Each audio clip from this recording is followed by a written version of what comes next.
Buenas tardes, mis amados hermanos y hermanas. Qué bueno que nos acompañan otra vez en este domingo más, donde estaremos compartiendo la palabra de Dios. Quiero decirles a manera de introducción que hemos estado considerando esta virtud o este fruto del Espíritu Santo, que es la benignidad. Y lo hemos considerado primero desde la perspectiva como iglesia, y nos ocupamos en eso en el pasaje de Efesios.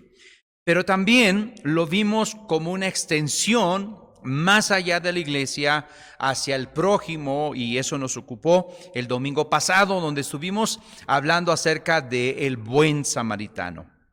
Hoy estaremos considerando esta benignidad, pero desde la perspectiva de Dios. Dios es bueno, Dios es misericordioso, Dios es bondadoso, y es lo que vamos a estar considerando. Pero vamos a utilizar un pasaje donde nos habla de la benignidad de Dios y el propósito de la benignidad de Dios en un pasaje un poquito difícil, porque no estamos acostumbrados a escuchar esto. Al menos en las prédicas que normalmente se escuchan, casi no escuchamos esto. Y para muestra de esto está el título, y esto nos vamos a basar en Romanos capítulo 2, versículo del 1 al 6. Para que usted vaya preparándose, vaya a Romanos capítulo 2, versículo del 1 al 6, y el título que le hemos puesto es el título de la Reina Valera,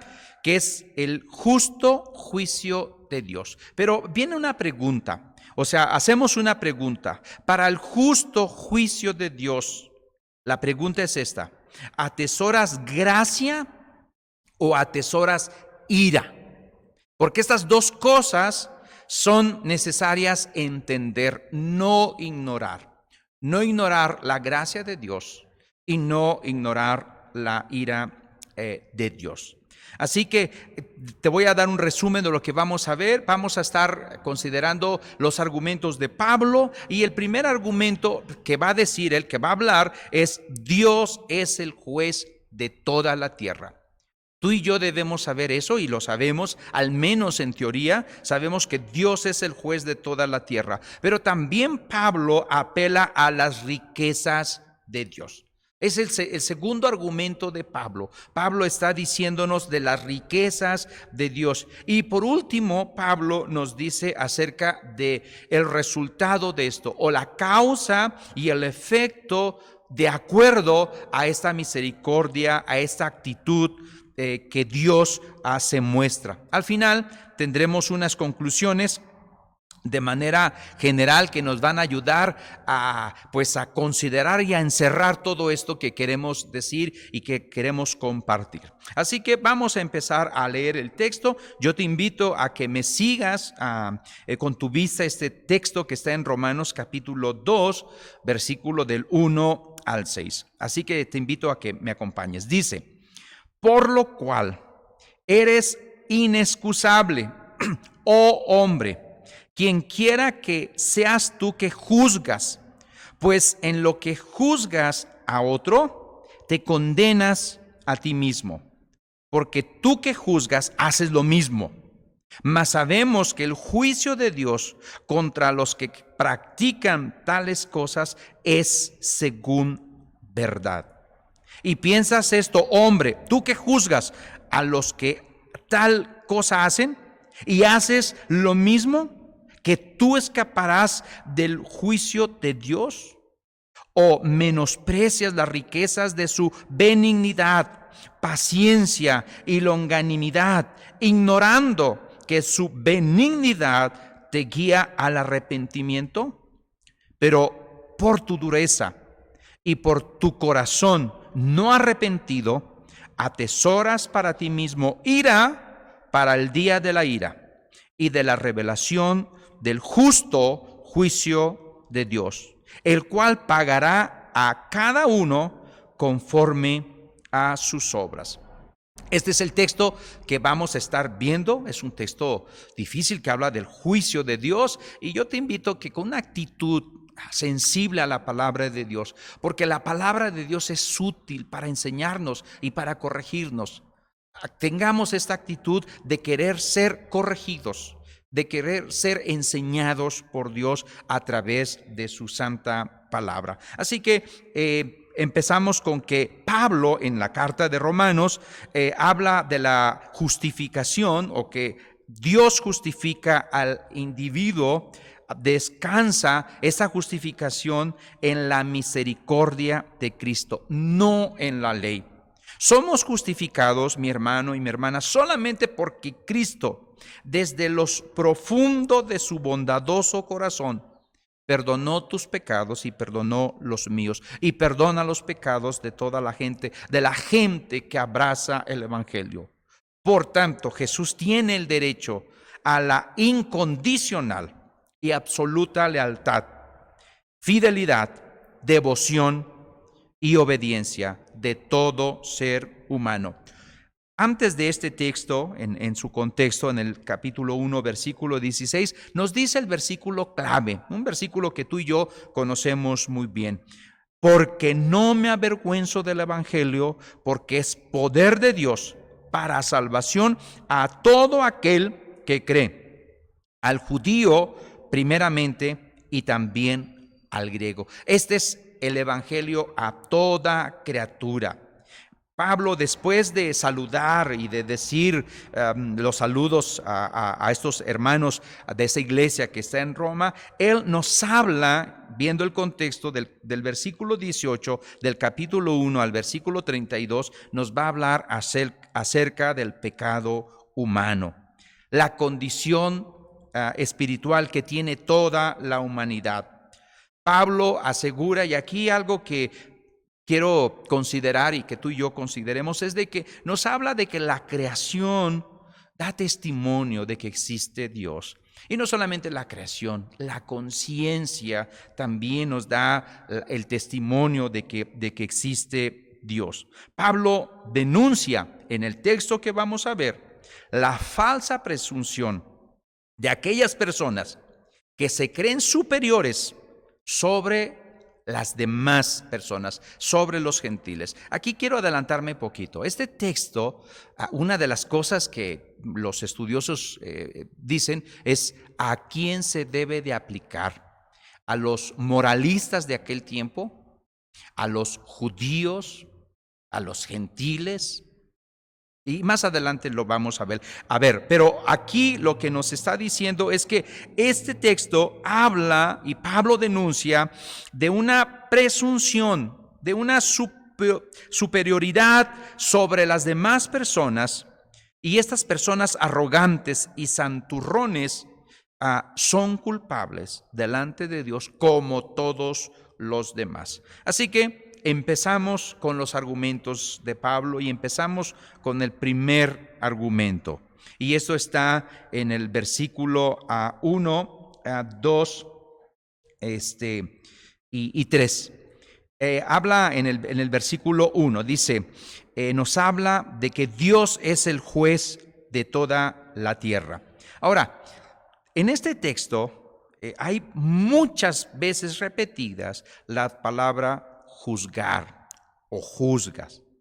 Y aquí a veces nos hemos encontrado con que no nos gusta juzgar. Es más, casi nos dicen, tú no debes de juzgar a nadie. Pero la Biblia y el hombre, como ser creación de Dios, también se le da la idea de juzgar. Es más, Dios en la Escritura, en algunas partes, unas porciones bien específicas, nos manda a juzgar. Es más, vamos a juzgar a los ángeles en un futuro. Pero un texto nada más que quiero decirte, de Juan 7, versículo 24, fíjate lo que dice, no juzguéis según las apariencias, sino juzgad con justo juicio. Se espera que tú como creyente y yo como creyente, y debemos de ser maduros, sepamos discriminar y juzgar asuntos morales. Y se espera que sea una señal de madurez. No hay tal cosa. A veces hay la actitud de yo no juzgo a nadie para que a mí nadie me juzgue. Pero la Escritura es bien clara. Vamos a juzgar. Y es más, en este pasaje, Pablo está juzgando ya. Pablo, si vemos todo lo que está diciendo en Romanos desde el capítulo 1 hasta el capítulo 13, él está juzgando. Él está hablando de las personas, pero lo hace de una manera madura. Así que el peligro que debemos de tener, y eso también la Biblia nos los advierte, es no debemos juzgar a otros de un modo que intentemos anticipar el juicio divino, el juicio de Dios. Estas personas que estamos leyendo y que más adelante vamos a considerar quiénes son, estaban juzgando. ¿Tú qué juzgas? Ese es el inciso. Tú que juzgas o que juzgas a otros o tú que juzgas, haces lo mismo. Aquí es interesante ver que en el capítulo 1 nos habla en plural. Nos habla de que los que conocieron a Dios, nos habla de los que se envanecieron, nos habla de los que profesan, en plural. Pero aquí específicamente habla en singular. Tú que juzgas, tú que estás haciendo lo mismo. Está ya cerrando esto.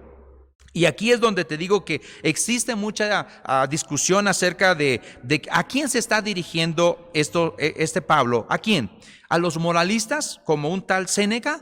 ¿A los judíos? ¿A los gentiles? ¿A quién? Bueno, sabemos que la palabra de Dios está escrita para nosotros. Así que bien puede aplicar a nosotros, a ti y a mí. En este caso, la mayoría, al menos en mi estudio que hice, apela a los judíos. Y por el texto que vamos a estar viendo y que estamos viendo, apela a este hombre. Pero a pesar de todo eso pues a lo mejor dices tú, no, pues no podemos saber a quién se va a aplicar esto. Es tú que hombre, cualquiera que seas, cualquiera, tú y yo, vamos a ser juzgados por Dios y Dios nos va a juzgar y en Dios no hay favoritismos. ¿Qué sabemos tú y yo? Sabemos que este juicio se basa en la verdad. El juicio de Dios contra los que practican tales cosas es según la verdad. Ahora, si tú lees el capítulo 1 de Romanos, y quiero aclararte que Romanos siempre es difícil, es muy pesado, pero si tú lees el capítulo de Romanos, el capítulo 1, te vas a encontrar con cosas que a lo mejor los judíos no hacían, no practicaban, la idolatría, la inmoralidad, no sé, tantas cosas que ahí dice Romanos. A lo mejor eso aplica muy bien a los gentiles, pero en este asunto Pablo usa una técnica muy conocida en sus cartas que es a base de preguntas. Y esas preguntas, la respuesta que espera y que se espera de toda persona es un no. Eso se espera. Pero Pablo usa esa técnica y donde usa esta técnica de preguntas, donde se supone que está acusando a alguien, a un opositor. Y si tú me acompañas al capítulo 2 de ahí de Romanos y versículo 17, te vas a dar cuenta que aquí específicamente sí se dice a quién se dirige. Dice, he aquí, tú tienes el sobrenombre de judío y te apoyas en la ley y te glorías en Dios. Aquí está bien clarito, a los judíos. Pero en el texto que estamos viendo, capítulo 2, versículo 1 al 6, no hay tal persona, no está explícito. Pero vuelvo a decir, los eruditos dicen, los estudiosos, que habla de los judíos, pero también habla de ti y habla de mí. Sabemos que el juicio de Dios es verdad. Estos hombres judíos, gentiles, y muchas veces tú y yo podemos jactarnos, podemos estar diciendo que no nos va a pasar nada, podemos estar nosotros criticando a los demás. Tú y yo nos hemos encontrado en una situación donde a veces nos escandalizamos mucho de la gente que practica la idolatría. Y a veces decimos, esas personas idólatras. Pero si hacemos bien memoria, muchos de nosotros venimos de ahí. Así que tengamos cuidado con esta clase de juzgar a las personas. Volviendo al texto, estas personas de que estamos hablando y de que el texto dice, estas se creían superiores, pero ellos practicaban lo mismo. En el versículo ahí habla de ¿qué pensamos? Versículo 3, y piensas esto, hombre, que tú que juzgas a los que hacen tal cosas y tú haces lo mismo, que tú vas a escapar del juicio de Dios. Ahí está esta pregunta. ¿Qué contestarías tú a esta pregunta? ¿Que tú vas a escapar del juicio de Dios? ¿Qué contestarías? ¿Que sí o que no? La respuesta que espera Pablo es no. Yo no espero que escapar de este juicio. Dios va a enjuiciar a todos, creyentes y no creyentes, gentiles o no gentiles, judíos o paganos. Dios va a juzgar. Eso es lo que nosotros sabemos, es lo que la Escritura dice, que toda rodilla se doblará y Dios va a juzgar a todos. A lo mejor tú puedes decir, bueno, yo voy a estar en el juicio del trono blanco. Sí, pero vas a ser juzgado. Vas a ser juzgado, igual que yo. Nosotros a veces podemos pensar que porque somos creyentes, vamos a pasar sin tocar baranda, como dice coloquialmente, directamente a la presencia de Dios. Hay un juicio. El hombre muere y viene el juicio. Y ese sería otro tema para estudiar después. Pero esta es una pregunta solemne. Si nosotros hemos de acudir con todos nuestros pecados a juicio, y el juicio realmente va a caer sobre nosotros, es verdad que nadie escapará de este juicio. Los judíos, fíjate bien, tenían la falsa presunción de que ellos estaban exentos del juicio universal y su base era que era por ser judíos, por ser judíos. Y Pablo nos dice que no todo el que desciende de Abraham es judío, no todo aquel que se dice judío es judío. Y ojo con esto, muchas veces dentro del cristianismo puede haber esta enseñanza o esta doctrina de que tú y yo no vamos a estar en el juicio. Pero te voy a leer un texto que dice ahí mismo en Romanos capítulo 14, versículo 10 al 12. Acompáñame, por favor, Romanos 14, versículo 10 al 12. Pero tú, porque juzgas a tu hermano, o tú también, ¿por qué menosprecias a tu hermano? Porque todos compareceremos ante el tribunal de Cristo. Porque escrito está, vivo yo, dice el Señor, que ante mí se doblará toda rodilla y toda lengua confesará a Dios. De manera que cada uno de nosotros dará a Dios cuenta de sí. Sin duda, esto nos pone a temblar a muchos. Pero los judíos habían razonado que por ser el pueblo escogido, por tener el pacto con Dios, eran inmunes al juicio de Dios. Su tolerancia y bondad les llevaría siempre a pasar por alto sus pecados. Ante esta tendencia moderna, y muchas veces de una manera muy sencilla, tú y yo hemos escuchado esta frase cuando hay una injusticia. Cuando hay una injusticia.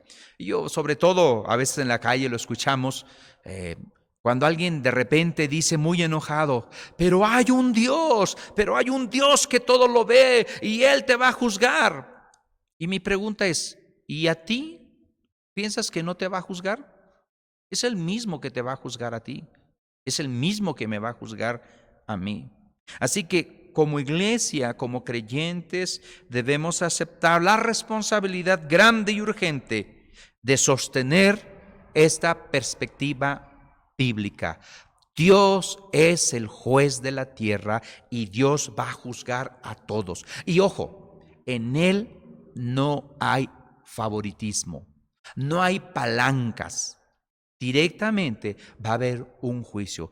Ahora, ¿por qué digo esto? Porque el siguiente argumento de Pablo apela a esos atributos de Dios, esas riquezas de Dios, esas riquezas que Dios tiene. Y de una manera, mi hermano y mi hermana, en esta argumento que hace Pablo, muestra la actitud de estos judíos, de estos hombres, de estos gentiles, y para hoy en día, de nosotros como creyentes. La actitud negativa es el menosprecio. Fíjate lo que dice el versículo 4 en el capítulo que estamos leyendo de Romanos 2:4. O menosprecias las riquezas de su benignidad, paciencia y longanimidad. Ya explicamos lo que es paciencia, ya explicamos lo que es longanimidad. Pero vamos ahorita a hablar de el menosprecio. Esta actitud de menospreciar. ¿Cuántos de nosotros menospreciamos a Dios? Desde luego, si me enseñan a mí que yo solamente con levantar la mano y decir que acepto a Cristo y ya lo que sigue es el cielo, pues yo no voy a estar preocupado por mi vida, porque no importa lo que yo haga, a fin que voy a ir al cielo. Pero eso no es toda la verdad. Hay un problema en el cristianismo de hoy. El problema es que directamente de nuestra conversión vamos al cielo y se acabó. Mi hermano y mi hermana, hay un proceso de santificación, hay un proceso de entrega, un crecimiento de vivir estas virtudes que Cristo nos ha dejado. Y por eso estamos hablando de estas virtudes del Espíritu Santo, que si tú y yo hemos nacido por el Espíritu Santo, debemos andar en el Espíritu Santo. Y eso se debe demostrar. Debemos de vivenciar esta vida, andar en el Espíritu Santo. Y esto implica un cambio de acción, un cambio de pensamiento.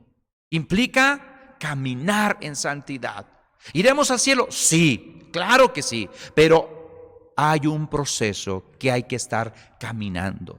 Y ahí es donde muchos creyentes, muchos, menosprecian estas riquezas que Dios nos da. Menosprecian. Y un buen ejemplo para ver este menosprecio está el libro de Malaquías. Te voy a invitar a que vayas, no vamos a poner los textos ahí, pero te voy a invitar a que vayas al libro de Malaquías. Te invito a que lo leas y también usa el asunto de diatriba, de preguntas y respuestas. Y es Dios el que está hablando, está diciendo, y el pueblo judío pregunta. Y el propósito de Malaquías, de este libro, es enfrentar al pueblo con su pecado y restaurar una relación con Dios. Y eso es lo que tú y yo tenemos que estar haciendo. Debemos estar caminando con Dios. Fíjate bien lo que dice Malaquías, espero que lo tengas. Malaquías capítulo 1, versículo 2, dice así: yo os he amado, dice Jehová. ¿Y cuál fue la pregunta que dijo el pueblo? ¿En qué nos amaste? No ven ahí, mi hermano y mi hermana, no ven una pregunta así como que, oye, ¿no ves cómo estamos, Dios? ¿Y dices que nos amas? Eso es menospreciar. O sea, si tú no te sientes amado por Dios y estás pasando por una situación difícil y te decimos nosotros, Dios te ama, Dios es bueno, y tú en tu pensamiento dices, ¿en qué me ha amado el Señor? Mira cómo estoy. Eso es menospreciar. Fíjate bien lo que dice capítulo 1, versículos 6 y 7. El Hijo honra al Padre y el siervo a su Señor. Si pues soy yo el Padre, ¿dónde está mi honra? Y si soy el Señor, ¿dónde está mi temor? Dice Jehová de los ejércitos a vosotros, oh sacerdote, que menospreciáis mi nombre. Ahí está, menospreciáis mi nombre. Y el pueblo contesta y dice, ¿en qué hemos menospreciado tu nombre? ¿En qué hemos menospreciado? Bueno, en muchas cosas. Ofrecen lo peor en el altar, ¿sí? Deshonran porque la mesa del Señor la consideran despreciable. También, mis hermanos, el alimento que estaba ahí en ese santuario lo consideran un fastidio. Y en eso están menospreciando. Si nosotros te decimos, lee la Biblia, ay, otra vez la Biblia, ora al Señor, ay, qué fastidio orar, crece en el Señor, ay, qué fastidio estudiar la Biblia. Eso es menospreciar lo que Dios nos ha dado. Pero eso sí, pensamos ir al cielo. Fíjate la incongruencia. No solamente eso, capítulo 2, versículo 1, ahí en Malaquías, dice bastante, que no quiero tardarme mucho en este día, la vez pasada me tardé, pero dice, ahora pues, oh sacerdotes, capítulo 2, versículo 1 de Malaquías, ahora pues, oh sacerdotes, para vosotros es este mandamiento, si no oyereis y si no decidís de corazón dar gloria a mi nombre, ha dicho Jehová de los ejércitos, enviaré maldición sobre vosotros y maldeciré vuestras bendiciones. Y aún las he maldecido, porque no habéis, ¿qué no han hecho este pueblo? Decidido de corazón. O sea que tienen un doble corazón. Voy a decir, un pie para las cosas de Dios y otro pie para las cosas del mundo, para el pecado. Ahora, el pueblo que contesta, versículo 14, mas diréis, ¿por qué? Y Dios contesta, porque he atestiguado entre ti y la mujer de tu juventud, contra la cual has sido desleal, siendo ella tu compañera y la mujer de tu pacto. Los matrimonios se están separando. Hay divorcio tras divorcio. Y esto se da aún en las iglesias. Y eso es menospreciar a Dios. Menospreciar a la mujer que Dios nos ha dado. Eso es serio. Y muy serio. Y todavía preguntamos, ¿por qué? Fíjate bien, versículo 17, capítulo 2, de ahí de Malaquías. Estamos en Malaquías. Estamos considerando cómo es esto de menospreciar. Porque a veces podemos decir, no es cierto, yo no menosprecio a Dios. Pero chécate esto, 2:17. Habéis hecho cansar a Jehová con vuestras palabras. Y decís, ¿en qué le hemos cansado? En que decís, cualquiera que hace mal agrada a Jehová, y en los tales se complace. O si no, ¿dónde está el Dios de justicia? Fíjese, es un sarcasmo que decía el pueblo. Mira, fíjate, las personas que hacen mal. Si Dios existiera, a ver. Pero como no les pasa nada, ahí está. Así que hay que hacer injusticia. Esto es menospreciar la benignidad de Dios, la misericordia, la paciencia, la longanimidad. Eso es menospreciar a Dios. Y me temo que muchos de nosotros tenemos estas actitudes de menosprecio. capítulo 3, versículo 6 en Malaquías. Y quiero aclarar aquí, lo digo porque está en Malaquías, no por otra cosa, aclaro, para que no dar malos entendidos. Capítulo 3, versículo 6 de Malaquías. Porque yo, Jehová, no cambio, dice, por eso, hijos de Jacob, no habéis sido consumidos. O sea, si tú y yo estamos todavía vivitos y coleando, es porque Dios ha sido misericordioso, bueno. Desde los días de vuestros padres os habéis apartado de mis leyes y no las guardasteis. Volveos a mí y yo me volveré a vosotros, ha dicho Jehová de los ejércitos.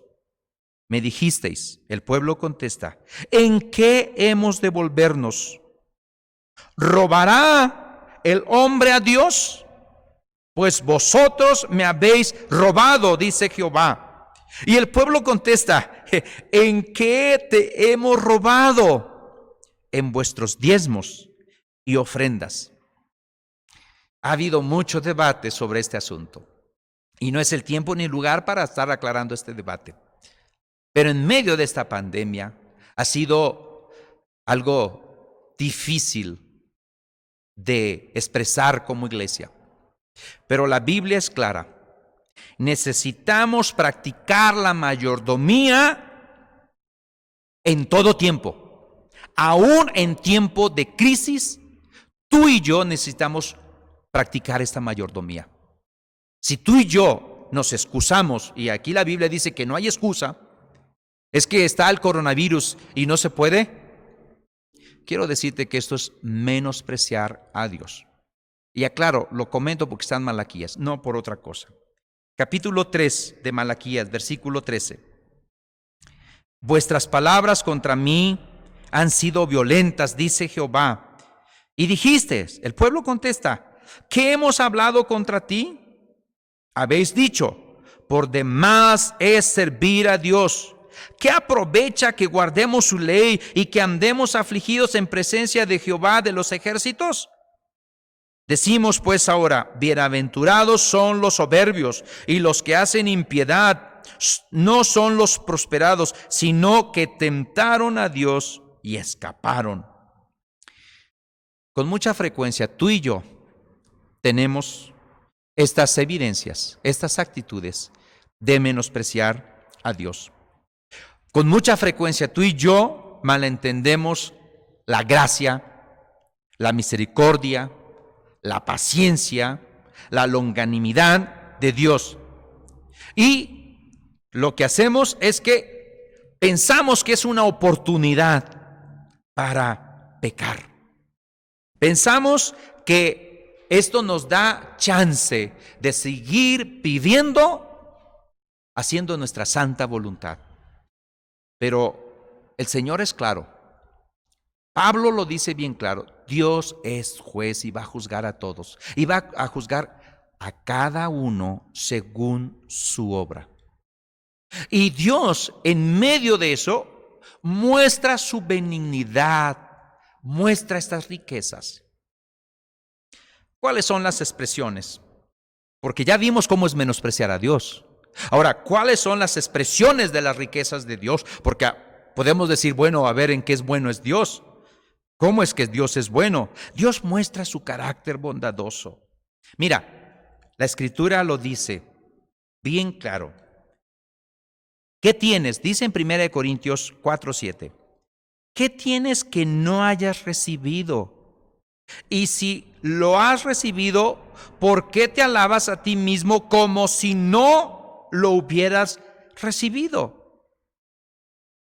Toda bendición, todo lo que tú tienes y lo que yo tengo es por Dios, es por su misericordia.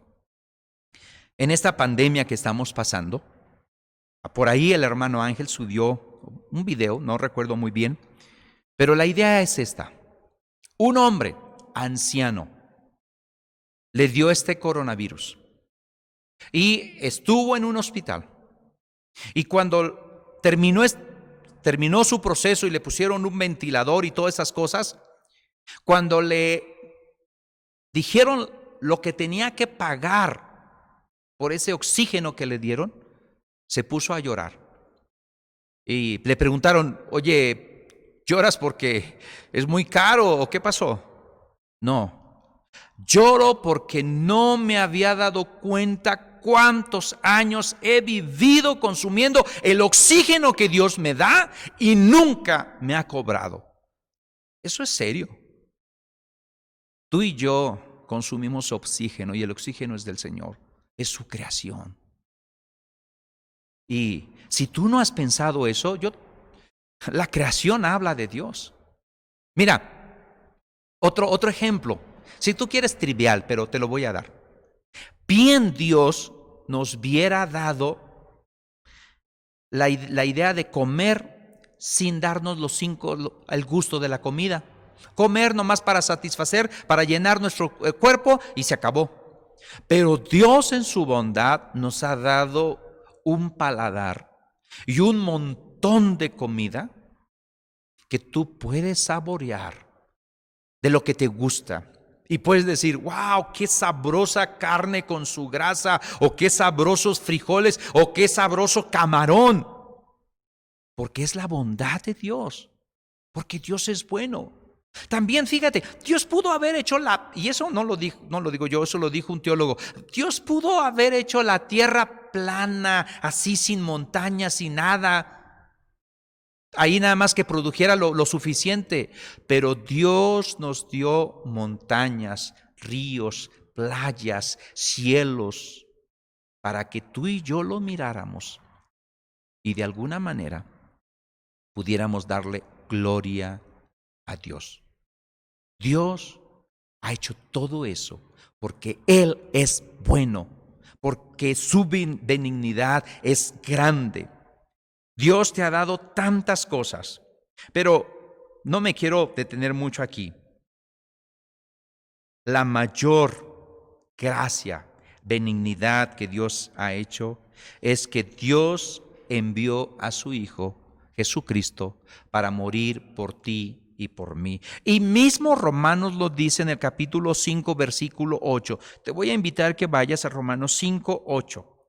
Dice la Escritura así: mas Dios muestra su amor para con nosotros, en que siendo aún pecadores, Cristo murió por nosotros. Ese es el regalo más grande, la bondad, la acción más grande de Dios, el enviar a su Hijo, para que tú y yo obtuviéramos la salvación, para que muriera por nuestros pecados y para que tú y yo pudiéramos conocer de una manera completa al Señor Jesucristo, a Dios mismo. Y también, mi hermano y mi hermana, Dios nos ayuda. Y a lo mejor no es muy asimilable esto que voy a decir, pero Dios muestra su benignidad cuando nos corrige. Y en esta pandemia, que no quiero que sea el tema, que hay bastante en las redes sociales como para hablar yo de la pandemia, pero en esta pandemia creo que Dios la permite como parte de una corrección que Él quiere hacer a todos, y empezando por su iglesia. Una corrección porque nos ama. Dios mostró al pueblo judío, dice que Él extendió sus manos a un pueblo rebelde y contradictor todos los días. En todo tiempo estuvo extendiendo sus manos de amor, sus lazos de amor. Así que, mi hermano, hay bastante gracia, misericordia y benignidad que Dios nos da. Cuando venimos como creyentes, Dios nos da su Santo Espíritu. Y su Santo Espíritu es el que produce estas virtudes que hemos estado compartiendo: la benignidad, el amor, el gozo, la paciencia. Todas estas cosas deben de estar ejercitándose en nuestra vida como creyentes. Pero ¿cuál es la meta de las riquezas de Dios? ¿Cuál es la meta que Él busca? La meta de las riquezas de Dios es producir arrepentimiento. O sea, si Dios muestra todo ese amor que ya te he dicho, todas esas cosas que la creación muestra, que la Biblia, que la conciencia, que todo lo que Dios nos da, el aire, es para que produzca arrepentimiento. Dice el texto, ignorando, volviendo al capítulo 2 de Romanos, versículo 4, ignorando que su benignidad te guía al arrepentimiento. Decía en un principio que hoy en día hay un problema en el pueblo evangélico y es esto, el de llevarnos de nuestro pecado al cielo sin algo intermedio, sin un desierto que pasar. Y eso es ignorancia de las cosas de Dios. Tú y yo conocemos que hay un juicio y debemos de saber que hay un juicio. Es más, la gente que no conoce del Señor de una manera como nosotros decimos y como está en la Escritura, sabe que hay un juez. Eso que te quede claro. Pero ignorar es trágico. Ignorar que todas las bondades que Dios nos da, que todo lo que Dios te ha dado, es para que te arrepientas. Muchas veces pensamos que la conversión y el arrepentimiento y el evangelio es para los que no conocen a Dios y los pasos son A, B, C y se acabó. El arrepentimiento es constante en toda nuestra vida como creyentes. Tenemos que estar en un constante transformación de mente, transformación de sentimientos hacia Dios, de acciones hacia Dios. El término arrepentimiento en hebreo significa un cambio de acciones y el término arrepentimiento en griego significa un cambio de mente. El arrepentimiento es tener la disposición y la voluntad de cambiar y no centrarnos en nosotros mismos, sino que centrar nuestra vida en la voluntad y en la dirección de Dios. Básicamente es una nueva actitud, una nueva manera de vivir, una nueva perspectiva, cosmovisión de ver la vida, de ver el mundo, de ver a Dios. La persona que viene al arrepentimiento recibe un nuevo corazón y ese corazón se va fortaleciendo como un niño hasta llegar a la madurez, a la altura, a la plenitud, a la medida de Cristo Jesús. En vez de preguntar cuando una persona se convierte, cuando una persona va al arrepentimiento, en vez de preguntar ¿qué puedo recibir de Dios? Porque esto de recibir de Dios todos, de alguna manera, y vuelvo a decir, a veces se predica eso, que la chamba de Dios es darnos, ese es su trabajo. Vemos en Dios a un Aladino nada más de sobar la Biblia y que Él haga. Pero la pregunta que hace el creyente no es ¿qué puedo recibir de Dios? Es más, ¿cuál es la voluntad de Dios para mí? Pablo lo dijo bien claro. ¿Qué quieres que yo haga, Señor?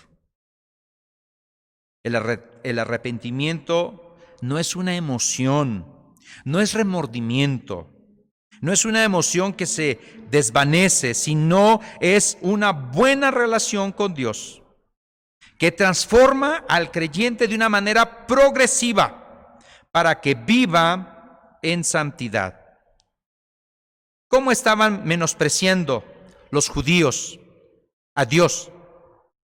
Estaban menospreciando porque ellos interpretaban que esta benignidad de Dios, que esta riqueza de su benignidad, de su paciencia y de su longanimidad era un permiso para pecar con impunidad, al fin que ellos eran el pueblo de Dios. Y parece que eso a veces nos pasa a nosotros como creyentes. ¿Qué dice Pablo? ¿Cuál es el otro argumento de Pablo? El otro argumento de Pablo es: esta actitud produce un efecto. Hay una causa y un efecto de nuestras actitudes negativas hacia las riquezas de Dios. La causa está en el versículo 5. Pero por tu dureza y por tu corazón no arrepentido. Esa es la causa. Esa causa da un efecto, y el efecto es ira. No riqueza, no gracia, ira. Pero esta causa es la dureza. Otra versión dice: por tu terquedad, por tu obstinación. Este versículo describe, este principio de versículo describe la testarudez de la humanidad caída. Así que, mi hermano y mi hermana, no abuses, no abusemos de la gracia, de las riquezas, de la benignidad de Dios. ¿Dios es bueno? Sí. ¿Dios da mucha multigracia, muchas cosas? Sí, amén. Pero no abuses. Considera que todo eso es para que tú y yo podamos tener un cambio de mente y un cambio de acciones. Los judíos y los cristianos no deben de pensar que pueden pecar con impunidad por el mero hecho de que ya son convertidos, de que ya son hijos de Dios, de que ya no pasa nada directamente. Dios no se va a hacer de la vista gorda. Ahora, quiero aclarar esto. Esto es difícil de masticar, sobre todo cuando hemos sido enseñados sobre cuando una persona es salva y siempre salva. Estamos hablando aquí, y la Escritura es bien clara. La Escritura nos dice, hay una seguridad de salvación. Sí, amén. Hay seguridad de salvación. Pero esta seguridad no se basa en una situación de algo que yo hice hace mucho tiempo, que levanté la mano. Esta seguridad de salvación se basa en que Cristo deposita en nosotros todo lo necesario para vivir vidas transformadas. Y estas vidas transformadas se pueden reflejar en nuestra manera de vivir, en la santidad. No seamos orgullosos por nuestra posición. Muchas veces utilizamos la bondad de Dios como un ábrete sésamo para pecar. Total. Voltaire decía acerca de eso algo: el fin de Dios es perdonar, al fin ese es su trabajo. Y tal parece que muchos podemos desarrollar estas actitudes arrogantes de decir que total, el Señor nos perdona. No juegues con eso. ¿Dios es bueno? Sí, pero Dios es juez y Dios va a juzgar. Y si Dios juzgó al pueblo judío y le fue en feria, si eso hizo con las ramas originales, ¿qué no va a hacer con los injertos? Que tú y yo somos injertos si leemos Romano. El pecado es un asunto serio, mi hermano y mi hermana. Estemos en Cristo o no estemos en Cristo, el pecado es serio. Hacemos bien en recordar que las Escrituras enseñan que una falta de preocupación por el pecado es incompatible con la verdadera fe. La advertencia de Pablo es: no tomes a la ligera la gracia de Dios. ¿Cuál es el efecto? El efecto es: atesoras para ti mismo ira para el día de la ira y de la revelación del justo juicio de Dios. Dios, mi hermano y mi hermana, va a evaluar tanto a judíos como a gentiles, y según los mismos criterios de Dios. El judío, el cristiano, el gentil, el pagano, el hebreo, todos. Solo no podemos nosotros pretender ser inmunes a este juicio. Dios juzgará a cada uno conforme según a sus obras. Dice el versículo 6, el cual pagará a cada uno conforme a sus obras. Y nada más para una nota de pie, no está hablando de que nuestra salvación dependa de las obras. Más adelante el Señor, el Espíritu Santo, inspirará a Pablo y le dirá en capítulo 3, versículo 20, lo siguiente: ya que por las obras de la ley ningún ser humano será justificado delante de él, porque por medio de la ley es el conocimiento del pecado. No hay salvación por medio de obras. Y más adelante Pablo va a hablar de obras. Ahorita solamente está hablando de la causa y el efecto de estas actitudes que tenemos hacia la benignidad de Dios, hacia la paciencia, hacia la longanimidad que Dios tiene para con nosotros. Voy a concluir con un texto de Romanos también. Romanos capítulo 11, versículo 22. Le voy a pedir que vaya ahí, Romanos 11, capítulo 22. Mira, pues, la bondad y la severidad de Dios. La severidad ciertamente para con los que cayeron, pero la bondad para contigo, si permaneces en esa bondad, pues de otra manera tú también serás cortado. Dos cosas. Mira la bondad de Dios.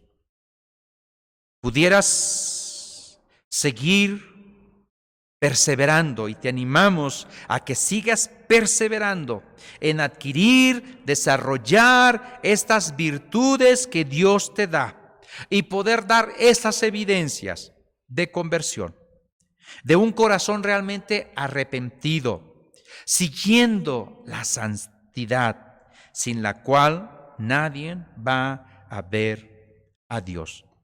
Dándole la gloria solamente a Dios, abrazando estas verdades y siendo transformado por su Santo Espíritu, teniendo, ojo, victoria sobre el pecado. El pecado es real y el pecado ataca, pero Dios nos da todo lo necesario para tener victoria en el pecado, para ser victoriosos en medio de este mundo, de nuestro propio pecado.